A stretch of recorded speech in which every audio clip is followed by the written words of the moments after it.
আসসালামু আলাইকুম। সকলকে জানাচ্ছি শুভ সকাল।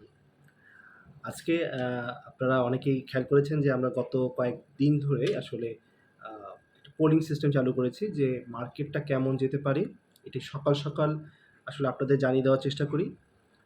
ঠিক আগের দিন ট্রেড শেষ হওয়ার পর থেকে আজকের দিন এই সকাল পর্যন্ত আমরা কিন্তু ফেসবুকে এবং আমাদের ইউটিউব চ্যানেল আ দুটোতেই কার টিভিতে আমরা এই একটা জরিপ চালাই এবং এই জরিপের ফলাফলটাই আমরা সকালের দিকে আপনাদেরকে দেওয়ার চেষ্টা করি।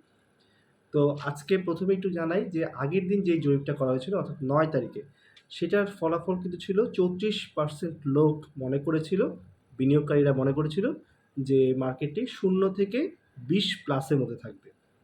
কিন্তু ঘটনা কিন্তু ঘটেছে ঠিক তার কিছুটা বিপরীত।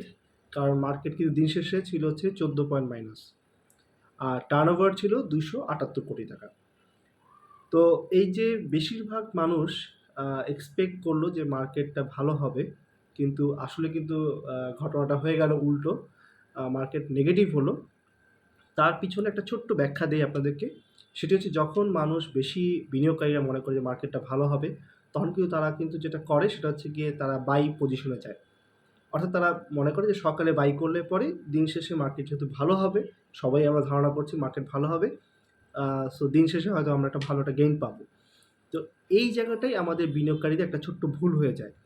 যার কারণে কিন্তু আমরা যখন বেশিরভাগ বিনিয়োগকারী মনে করে থাকি যে মার্কেট ভালো হবে, ঠিক দিন শেষে দেখা যায় ঠিক তার বিপরীতটা ঘটে। আবার কখনো, কখনো কিন্তু মিলেও যায়। কারণ হচ্ছে যখন বেশিরভাগ বিনিয়োগকারী মনে করে যে না মার্কেট ভালো হবে, আ তারা আ শেয়ার সেল করা বন্ধ করে দেয়। তখন কিন্তু মার্কেটটা ভালো হওয়ার একটা সুযোগ থাকে। শীতের সকাল, আসলে ১ কাপ চা না হলে হয় না। তো আমরা আজকের দিনের ফলাফলে যাচ্ছি। আজকে হচ্ছে গিয়ে ১০ তারিখ। ১০ তারিখে আ সবচেয়ে বড় বিষয় হচ্ছে গিয়ে আমাদের যে পোলিং সিস্টেম আমরা যখন চালু করি, তখন কিন্তু এর পার্টিসিপেট ছিল ১০০ র নিচে। তো আলহামদুলিল্লাহ এখন কিন্তু প্রায় ২০০-২৫০ র মতন আমাদের ভোট পড়ছে ফেসবুকে এবং আমাদের ইউটিউব চ্যানেলে কাইট টিভিতে। তো তার বেসিস করেই কিন্তু আপনাদেরকে আপনাদের সামনে এই পোলিং এর রেজাল্টটা দেওয়া হয়। তো আজকে কিন্তু সর্বোচ্চ যেটা আমি দেখতে পাচ্ছি সেটা সর্বোচ্চ ভোট পড়েছে ৫২% সেটা হচ্ছে গিয়ে ২১ থেকে ৫০ প্লাস। অর্থাৎ আজকেও বিনিয়োগকারীরা আশায় বুক বেঁধে রয়েছেন যে আজকে মার্কেটটা ভালো যাবে, মার্কেটটা ভালো হবে দিন শেষে। সে কারণে কিন্তু আজকেও ভোট পড়েছে যে ৫২% পড়েছে। টোটাল যে ভোট হয়েছে তার মধ্যে ৫২%ই পড়েছে আপনার ২১ থেকে ৫০ প্লাসের ঘরে। আর আ সর্বনিম্ন এরপরে যদি বলি সেটা হচ্ছে গিয়ে ০ থেকে ২০% ২০ প্লাস হতে পারে। বলেছে ২০% লোক।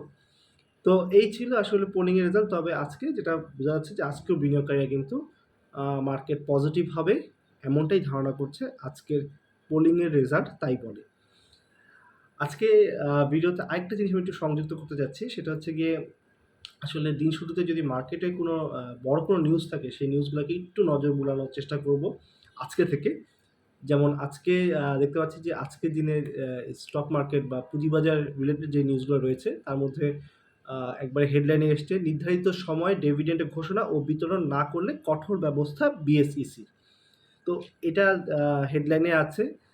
এরপরে জেনেক্সেলের বিষয়টা এসছে। জেনেক্সেল আমরা জানি ইনফোসিসের যে চেয়ারম্যানের বিরুদ্ধে যে ৳২,০০০ কোটি সরানোর যে অভিযোগ, সেটাও আমি দেখতে পাচ্ছি নিউজ পোর্টালে। এরপরে তো যে টানা দরপতনের ফাঁদে শেয়ার বাজার, এবি ব্যাংকের ভারপ্রাপ্ত এমডির নিয়োগ, এ ক্যাটেগরিতে উন্নতি কনফিডেন্স সিমেন্টের। আ এগুলোই ছিল আসলে আজকের মূল খবরগুলোর মধ্যে। তো বলা যায় যে খুব বেশি নিউজ আজকের মার্কেটে নেই। তো একেবারে একটা আ ভালো অবস্থায় রয়েছে মার্কেট এবং আমাদের পুঁজিবাজারে বিনিয়োগকারীরাও কিন্তু আছে খুব পজিটিভ সকাল, সকাল যেটা আমি আপনাদের সামনে তুলে ধরলাম। তো দেখা যাক আ আজকের মার্কেটটা কেমন যায়। ধন্যবাদ সবাইকে।